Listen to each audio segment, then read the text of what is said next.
Yes, ako po yung bagong artist from Regal Films. Joke lang. Ayan, so ngayon, kasama natin ang isa sa mga Viva artists and we're going to introduce yung mga visitor natin from Viva. Ayan, so mga upcoming artists. Yan. So guys, now again, nandito tayo sa... Huwag mo naman ako patawanin, kuya, kasi naglolokohan kami. Kasi meron na daw bago ang Viva, horror comedy, kasi kasali ako. So, nagbabago na po ang concept ng Viva. Anyway, so I'm your host, Helen Dixon, aka Negrang Ina. Ayan po. Yes! Ngayon lang nalaman ni Aaron. So, i-interview natin si Aaron ngayon. Aaron. Sorry, Aaron. May dila eh. Paano? Ito, Aaron. The sausage. Tuwing papanggitin ko pala yung pangalan niya, Aaron. May ganon. Ibang-biba. So, ayan, Aaron, pwede mo ba i-introduce ang sarili mo? And ano-ano ba ang aabangan nila sa'yo? Yes, bali ako po si Errol Bren Carmelo or Errol Carmelo ang aking name sa Viva. I'm one of the artists of Filmoda and Viva po. And I'm actually Mr. Bulacan 2022 and Mr. Petit Global 2022 as well. And then, ayun po, pagdating sa mga... Thank you. And sa mga abangan po, sana po supportan nyo at abangan ang sariling atin na mga pelikula at mga serye na nilalabas lang po ng Viva sa Viva Max. Supportan niyo po ako sa aking upcoming series which is Anna, directed by Joey Reyes. Kasama ko po dito sila Robling Ginto and Miss Janelle T. Anong title? Anna. Anna. Yes. Bakit ano? Pwede ko lang urirat, no? Bakit Anna? Ang spelling po kasi ng Anna nun is may slash sa gitna. So, ang ibig sabihin niya, available now or not available. Wow! So, I'm still available, guys. Yeah, joke lang. So, ayan, and meron ka pa bang mga, bukod doon, meron ka pa bang mga upcoming projects or mga guesting, yung hosting, meron pa ba? And ano nga ba, may mental block ako pag si Errol yung katabi ko. Grabe. Kasi itong batang to, parang anak ko na to. Oo. So, wag nyo nang tanungin ko anong edad ko. May asim pa ako. May asim pa. Anak ko lang to. Oo, yun lang. And then, Errol, tawag dito, meron ka pa bang ibang mga projects na bukod dyan sa Ana na yan? Yes, bali, ito work in progress po, pero hopefully matuloy lahat. I'm actually going to work with none other than Direk Maya and sa mga upcoming film festivals na bubuhay namin nila Doc Mike, no? And of course, mag-guessing pa rin tayo sa Sokmed House and sa Sausage Party, of course. Supportan niyo po ang Care TV. Ayan, mga ka-sausage, SMR, mga ka-Manila Hotel pala. Napapa-sausage ako dito. Umalis ka na nga dyan. Sige na, thank you so much, Errol. Ayan, grabe, alam mo, sobrang tumutulo ang pawis ko. Panyo, Yaya, tingnan mo naman, nanliliit ako dito. Ilan to, anak rin ba kita? Ayun, ay! Kanina pa dyan to. Okay lang po, pabango naman yung, kinabahan ako doon. Grabe, Kuya Andy, thank you so much. Ayan, and kasama natin na napapahagod ako sa kanyang mga muscle. Ay, muscle talaga. Meron din ako niyan, kala mo ikaw lang. Ayan, so, tatanungin muna natin ang ating pangalan. Kasi si Errol, lagi ko nang katsikahan namin yan kasi sa KRTV. Kaya, ano na yung pangalan niya sa akin? Talagang matuno. Yeah, nakatatak na yan. So, isa rin siya sa Viva artist. So, tatanungin natin ano ang kanyang name kasi hindi ko pa siya kilala. Benson Galang po. Benson. Benson Galang. Benson. Ano ba, Benson? Benson Galang. Benson Gala. Kala ko Benson. Kala ko islang Benson. So, Benson Gala. Is that your real name? Okay. So, wag mo na kayo opo. Bata pa ako. Okay. Kainis ka naman eh. Ayan. So, anong tawag dito? Chill lang tayo, man. Chill lang tayo, man. Chill. Wag ganun. Relax lang. Relax lang. Anak, ang tangkad nito eh. Ayan. Ayun, partner ni AJ Rabal. And, pwede bang malaman anong movie yung pinagtambalan nyo ni Miss AJ Rabal? Bali, ano ho kami doon, magkapatid? Si Cho Diablo. Ako po si Tonix doon. Kung may nakapanood na po. Pero bago po yun, nakagawa ako ng Secrets. Lead din ako. Secrets. Kay Direk Joey Reyes po naman yun. As ito, yung last ko, yung si Cho Diablo. Okay. So, ako naiinis na, may po na may hook pa. Bayan, chill lang tayo, men. Later na yan. Talaga naman eh. Sandali lang. And then, bukod doon sa pinagtambalan nyo ni Miss AJ, meron ka pa bang mga upcoming movie, guesting, yan, and saan? Kakatapos ko lang po last 2 weeks yung upcoming movie ko, yung Bata Pa si Isabel. Ako po yung asawa ni Isabel doon, ni Micaela Ras. Tapos, this October, meron po akong isushoot Baliktaya with Diego Loizaga, tsaka Angelicang, tsaka Manila Erotica with Ava Mendez. Ayan. So, yun ang kanyang mga project. Again, Ben Sanggala. Sanggalang. Sanggalang. Ben Sanggalang. Yun yung screen. Yun na yun. Yun na yun, tol. Sige. Ayun. So, ayan guys, nakilala niyo po si Ben Sanggalang. Ayan. And then now, kasi sila lang yung boys. Ay, wala na bang boy? So, girl muna, and then yung boy. Ayan. So, ngayon guys, puro mga taga-Viva artist, puro Viva artist yung ating ini-introduce sa inyo. So, ayan, malalaman nyo, and makikita nyo yung mga naggagandang mga kababaihan. Ayan, ako, nangitim na ako dito, yoko na. Helen Dixon left the group. Nangitim ako eh. Ayan. Are you Filipina? Do you have Japanese blood? Pure Filipina. Kasi kanina nakita ko siya, mukha siyang Japanese. So, yun. Wait lang po. Kasi I invited my Japanese friend and my, di ba? Konbawa Minasang. And then, now, may I know your name? My name is Amor Lapus. Ayan si Amor Lapus. So, Amor Lapus, can you please tell us about what kind of project do you have and then upcoming guesting or... Yes, yun. Mga introduction po natin. Magandang gabi po sa lahat. Ayan. I'm Amor Lapus. May darating po akong movie. Name ng movie niya is Legit, directed by Roman Perez Jr.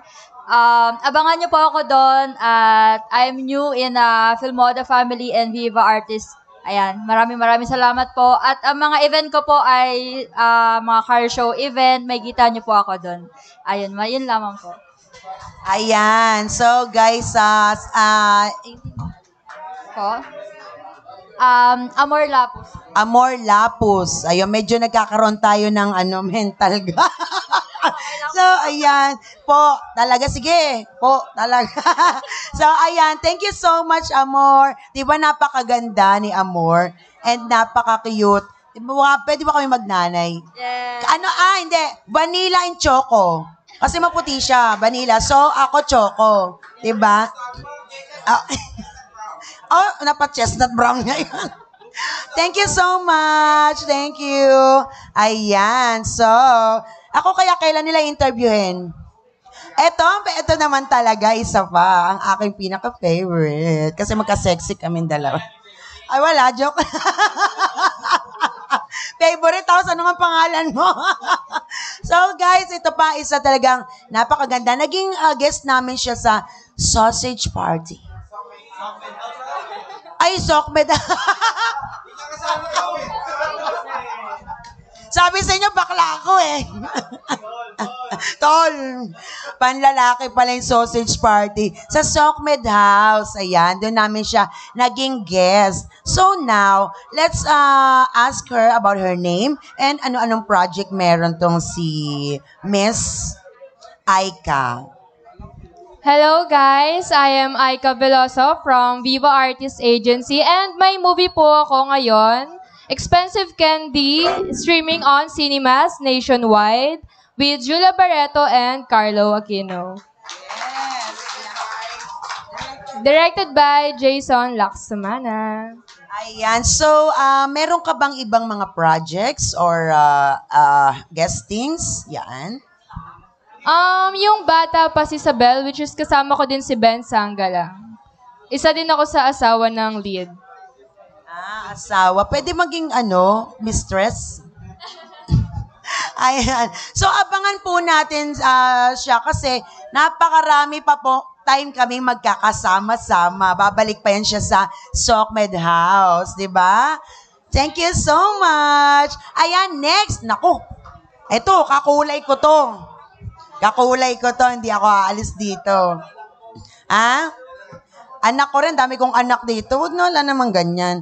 Ayan. So, tumungtong na. Ako na yung nag-adjust. Adjust pa ako ulit. Ayun, para nakita, mapumuti naman ako sa ilaw. So, ito guys, is natatawa tuloy si Kuya Sef. So, ayan. Again, isa na namang napaka-machong Viva artist. And then, can I ask your name? Ako nga po pala si Rash Flores.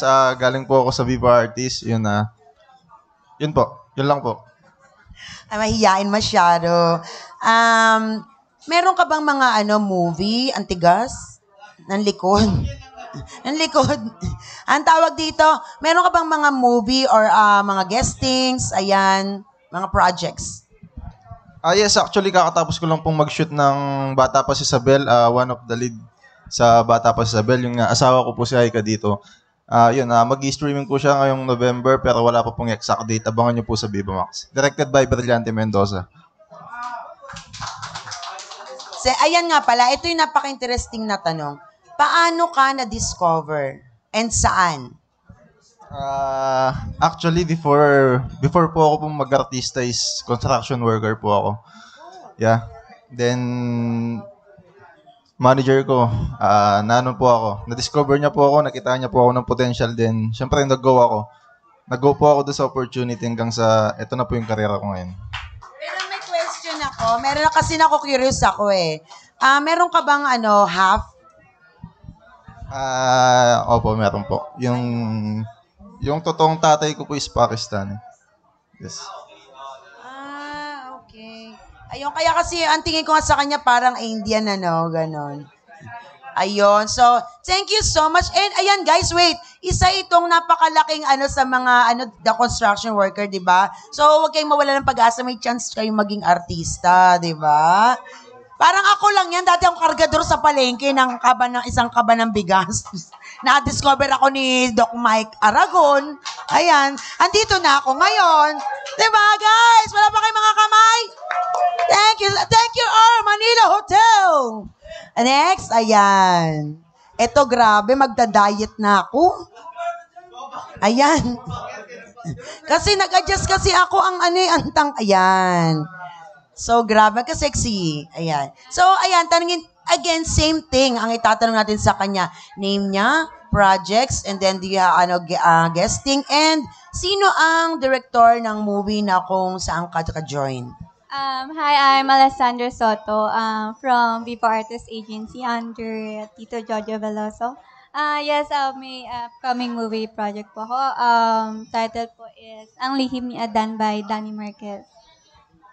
Ayan, so ang hininang boses, parang hindi ko kayang maging mahini na boses. Diba? And then, ikaw, paano ka na-discover? Actually po, dahil friend ko po si Ben, then pinakilala po kay Tito Jojo Veloso. Ayan, thank you so much. Ang sexy naman, diba? Thank you. Ayan, and then ang ating susunod. So, I think she's the last na okay. Yun nga pala. Sige. So, 2 girls pa. Ayan. So, siya yung kumanta ka. Hello po. Ayan, napaka-sexy. Tawag dito, what is your name? I'm Queen Gomez po, 18 years old. Magkaedad lang pala tayo. And then, pwede ba naming ma-ask sa'yo, paano ka na-discover ng Viva? Nagmo-model po ako, then na-discover po ako ni Tito Jojo. Bukod daw po sa pagmo-model, ano raw po yung talent ko. sabi ko po, kumakanta po ako. Then, ayun, pinakanta niya ako, dinala niya ako sa Viva. And, ayun po, bago lang po ako sa Viva. Yun, ang cute-cute niya, no? And then, ano ba ang dapat kaabang-abangan ng mga tao sa'yo? Sa ngayon po, naghihintay po ako ng plano po ng Viva sa akin. And, paghahandaan ko po, and abangan niyo po yun. And, salamat po. Anong role? Anong role ang ibibigay sa'yo? Do you have any idea? Sa Viva Records po ako. Okay. Sa music po siya, sa music ng Viva. Malay mo soon, di ba? Yun. So, thank you so much and good luck sa'yo, di ba? Naway maging maganda ang iyong kapalaran. Supportahan po natin siya and palakpakan naman tayo dyan. Thank you so much. Thank you. Ang sweet eh. Nung dalaga ako, hindi ako naging ganyang, thank you po. Hindi ako hindi bagay, no? Pre, thank you, tol. Eto. Hindi. Grabe, talagang pinatandaan niyo ako dito. So, ayan, last na ipapakilala natin na isang babae. Okay, may isa pa, daming lalaki. Okay, tatanungin natin again, same name niya. What is your name? Ara Garcia po. Ara Garcia. So, Ara, meron ka bang ano bang dapat namin abangan sa'yo? Projects? And then, anong title? May gagawin po akong movie this month. Lihim ni Adan po. Directed by Danny Marquez po. Lihim ni Adan. Ano kayong lihim ni Adan? Pwede bang malaman? Hindi ko na yata alam eh. Nakalimutan ko na. And then, ano-ano ba yung mga project na iba pang aabangan nila sa'yo? Soon po. Soon. And then, paano ka discover ng Viva? Actually po, yung pagiging artista ko po ngayon, very unexpected po talaga. Bago po ako maging artista, actually pumunta po ako sa Baclaran Church para ipag-pray po siya. And then, after 4 months po, nakilala ko po yung manager ko na si Jojo Veloso. And ayun, nag-VTR po ako, then nag-sign up po ako ng contract sa Viva. Diba? Hindi natin minsan akalain yung darating sa atin. So, thank you so much and good luck sa mga projects. Yan, thank you. Nice to meet you too. Or may tanong naman sa akin. Sige, tanungin niyo ako. So, ayun guys. So, nakilala natin ang mga Viva artists. Balik tayo sa ating J-Cab. Diba? Tugtugan na!